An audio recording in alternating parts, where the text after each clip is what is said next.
today I'm going to be reading The Littlest Matryoshka.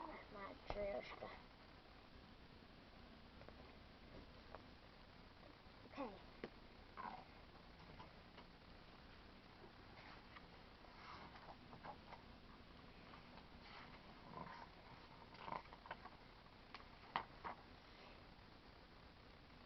In a small shop in a snowy village in Russia, Nikolai, the doll maker, was carving his last Matryoshka from one piece of soft wood. He shaped six necks. He shaped six nesting dolls, each one fitting inside the other. They all opened in the middle and were hollow inside, except for the littlest. She was the size of a bumblebee, and she was made of the heart of a sweet-smelling wood. Nikolai painted each doll's black shining hair and black shining eyes. He painted each doll's red dresses and yellow shawl. He painted a fancy flower on the front of each doll's white apron, a smile on each face. You are six sisters, he said as he set them along the workbench in a line from biggest to littlest, and named to be each and touching his finger to the top of the head: Anna, Olga, Varka, Vanda, Nadia, and Nina. Then he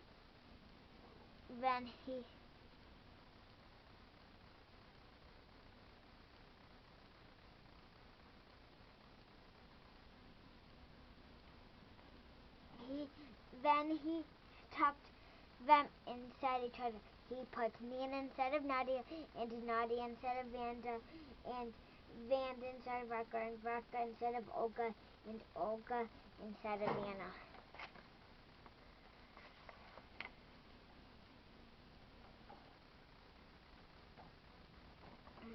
Anna had pedestal base. She could not fit inside any other doll. She had the fanciest flower on the front of her apron, and the widest look in her eyes.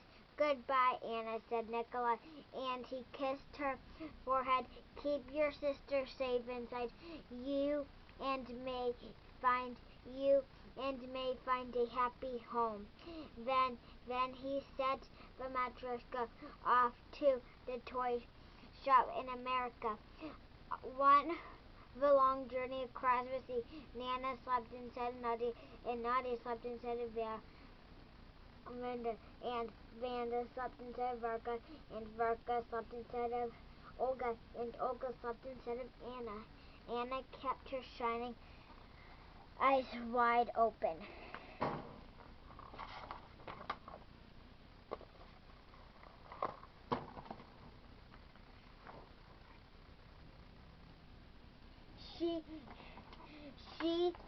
She saw only darkness until she was unpacked from her box at a toy shop in America. There were Matryoshkas on the shelf by the front door.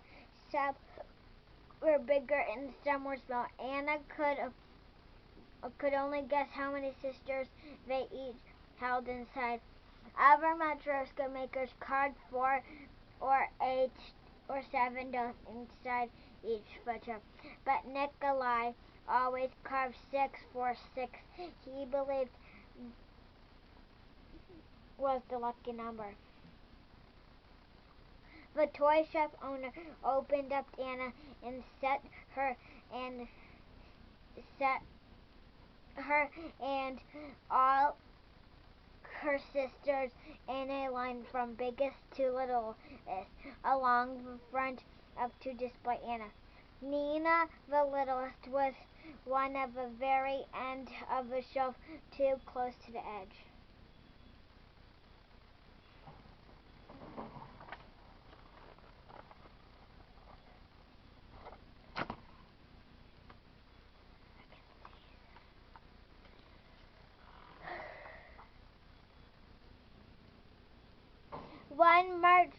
One March day, the very end of the winter, a shopper in a puffy coat brushed against the shelf and Nina was knocked right off. No one noticed except for Nina's sisters, but there was nothing they could do. They could not lift their paint arms to reach out for Nina or open their paint lips to cry for help. Nina rolled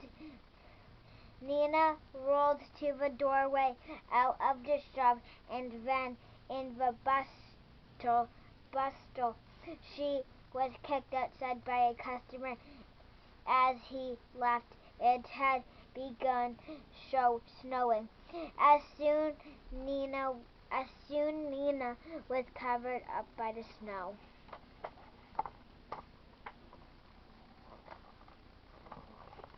I like this book. Oh, sorry. Good.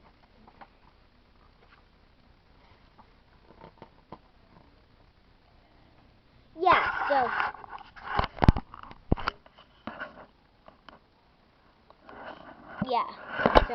I'm gonna read the rest of it.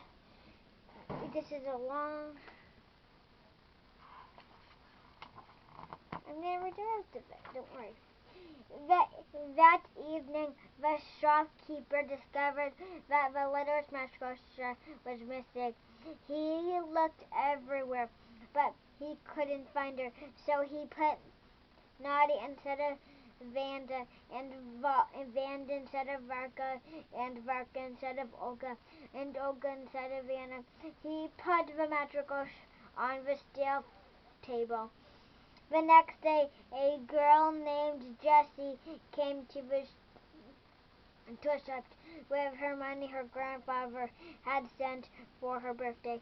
She had seen the Matryoshkas on display in the store for weeks before and longed for one, but now she found out they were all too expensive. She was just turning away when the shopkeeper pointed out Anna. The littlest doll is missing, said the shopkeeper, so I'll let you have that Matryoshka for half price.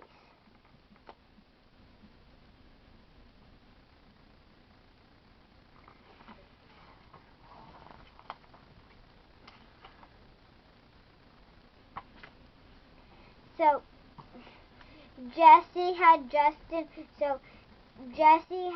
enough money to buy the Matryoshka. When she got home, she set the dolls along her dresser in line, from biggest to littlest. At night, she put a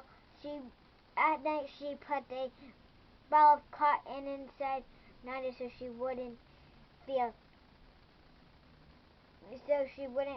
empty inside. Then she put Naughty instead of Vanda, and Vanda instead of Varka, and Varka instead of Olga, and Olga instead of Vanna. And she sat by the window. She could look at the moonlight, snowy fields, and the star-filled sky, and kept her shining eyes wide open, watching for Nina and remembering Nikolai's soft voice, keep your sister safe inside you. Nina spent the night in the snow pile. In the early morning spring, she took the winter of place of the winter. The sun came out, and the great fog began. The snow above Nina started melting, and soon she could see sunlight making its way through the icy crystals. By the next afternoon, all snow around Nina had melted. For a while she lay in a puddle and a pocket of snow when that melted. She was carried along in the reveals of melted snow down in in his in hillside to a stream. Nina rolled and tumbled along the current she had current in the current. She had glimpses of the sky and glimpses of a sandy bottom, glimpses of the rocks who she whooshed past. A roar in the distance got louder and louder. It wasn't a truck or an engine or a ship. It was the waterfall. Suddenly Nina was caught in rush of water, and then she flew off into space and came down in foaming surf. She was pound deep in water, but popped up and was carried down the stream once again.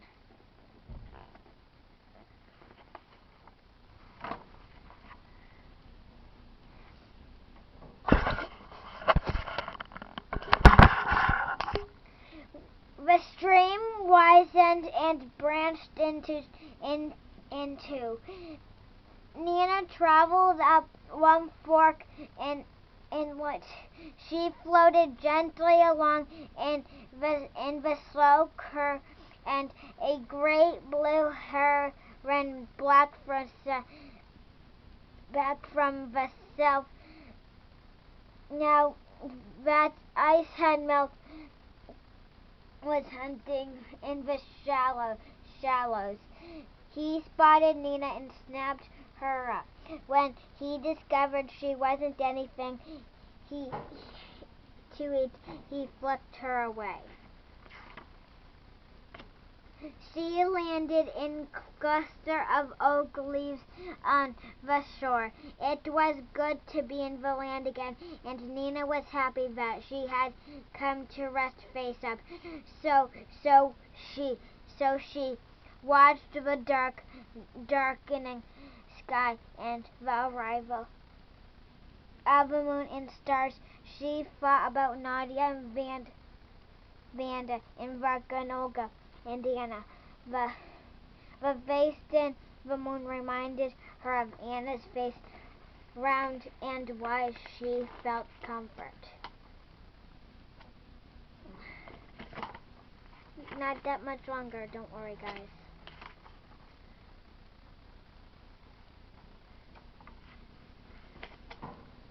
In the morning, a squirrel came foraging among the leaves.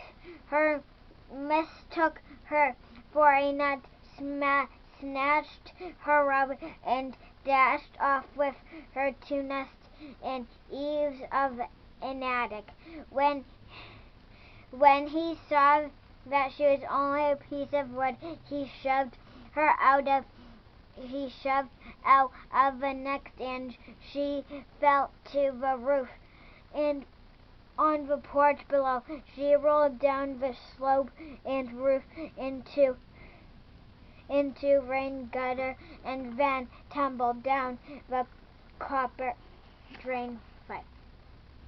A cat dozen in patch of sunlight at the corner of a porch was startled by the sound. He opened his eyes just as Nina rolled out the end of the drain pipe. He pounded at her, and when Nina rolled away, he pounded again. A little girl was just coming out of the house. Her eyes were caught by the red of Nina's dress. "What have you got there?" she asked the cat. As she bent down to look, she picked up the littlest Matryoshka. "Oh, you found us," she cried. The little girl was Jessie. She ran upstairs to her bedroom. She whipped Nina carefully with her handkerchief and placed her in a circle with her sisters so Nina could see them all and they could see her. How they rejoiced to be together. That night, Jessie removed the combo from Nadia. She put Nina instead of Nadia, and Nadia instead of Vanda, and Vanda instead of Verka, and Verka instead of Olga, and Olga instead of Vanda. Now your sisters are safe inside you. Jessie and kissed Anna on her forehead and smiled. The smile had been painted on by Nikolai, the doll maker in Russia, so long ago. I hope you like this book. Please subscribe and like. Bye. Bye.